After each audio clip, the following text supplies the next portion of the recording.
Kebakaran yang nyaris menghabiskan rumah permanen ini terjadi di Jalan Bungaran 3, Kelurahan 7 Ulu, Kecamatan Seberang Ulu 1, Palembang.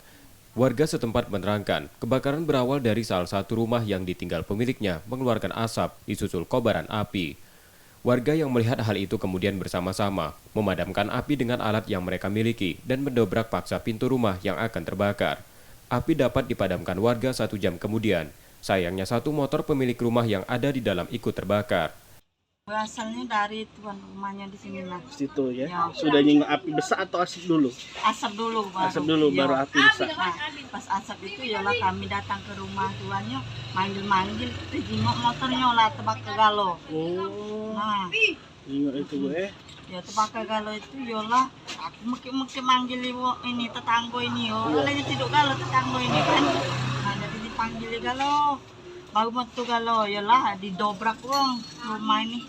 Saat itu ibu posisi sedang lewean atau sama keluarga atau sama? Masih dengan keluarga, ada tamu pula, ayu aku kan, jadi tak tidur kami. Nah, pas dia nak balik, yalah kami ketahuan, nah, apa dia mampu kabal kan, pemutungan. Iya.